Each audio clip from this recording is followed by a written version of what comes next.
اللہ الرحمن الرحیم۔ حدیث نمبر 10، بین العبد و بین الکفر ترک الصلاۃ، یعنی نماز مومن اور کافر کے اندر فرق ہے، ٹھیک ہے نا، جو فرق مومن اور کافر کے اندر ہے وہ نماز کا ہے۔ اللہ تبارک تعالیٰ قرآن پاک میں بھی ارشاد فرمایا وَأَقِیمُوا الصَّلَاةَ وَلَا تَکُونُوا مِنَ الْمُشْرِکِینَ، نماز قائم کیا کرو اور مشرکین میں سے مت ہو جانا، یعنی نماز پڑھا کرو۔ اور میرے آقا نے فرمایا من ترک الصلاۃ فقد کفر، جس نے جان بوجھ کر نماز ترک کی گویا اس نے کفر کیا، ٹھیک ہے نا۔ یہ ذہن میں رکھ لیجئے گا، نماز جہاں میں سب سے افضل امر ہے، اور اللہ نے اس کو 700 دفعہ اللہ نے قرآن پاک کے اندر نماز کا ذکر فرمایا۔ سب سے زیادہ اگر ذکر کسی چیز کا فرمایا تو وہ نماز کا ذکر ہے، اور اس کا اعلانیہ طور پر انکار کر دینا یہ کفر ہے۔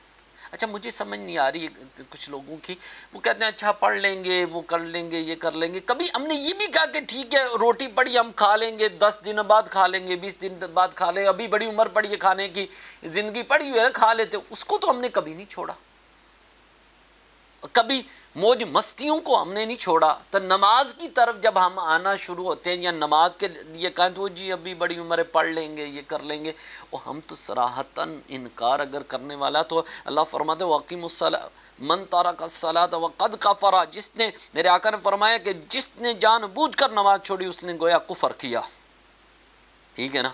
تو اس وجہ سے اللہ کے بندو، ترک نماز سب سے بڑا گناہ ہے، اور جس نے نماز انسان کو نیکی طرف اور سعادت کی انتہا بلندیوں کا طرف لے کے جاتی ہے، اسی طرح ترک نماز بھی مسلمان کو کفر کی جانب لے کر جاتی ہے۔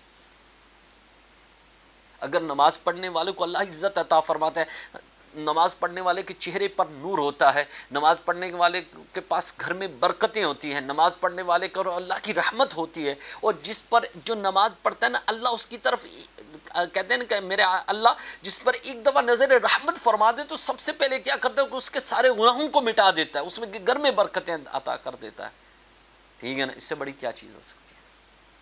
اللہ کے بندو، نماز جان بوجھ کر چھوڑنا یہ انسان کو کفر کی جانب لے جاتی ہے۔ اللہ اکبر۔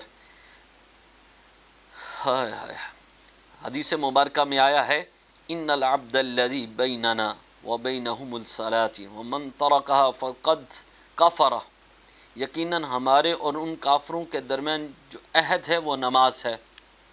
عہد ہے وہ کیا ہے؟ نماز ہے۔ ہم نماز پڑھتے ہیں، اللہ کی بارگاہ کے اندر جھکتے ہیں، نماز پڑھتے ہیں، ذکر و ذکار کرتے ہیں، ٹھیک ہے نا، وہ نہیں کرتے۔ نماز ہے، بس جس نے نماز کو ترک کیا گویا اس نے کفر کیا اور عہد کو توڑ دیا۔ کبھی ہم، اچھا ایک چیز اکثر ہم کہتے ہیں شیطان لعین ہے، شیطان ایسا ہے، وہ شیطان نے تو ایک سجدہ نہیں کیا تھا، ہم دن میں پتہ نہیں کتنے سجدے چھوڑ دیتے ہیں۔ کبھی ہم نے سوچا کہ ہمارا کیا انجام ہوگا یار، ٹھیک ہے نا۔ اس وجہ سے اللہ کے بندو اپنے آپ کو قرآن پاک کے ساتھ، اپنا نماز کے ساتھ وابستگی کرو، اور نماز کے ساتھ آ کر ملو، یہی تمہارے لیے دنیا اور آخرت میں نجات کا ذریعہ ہے۔ اللہ تعالیٰ سے دعا اللہ عمل کی توفیق دے۔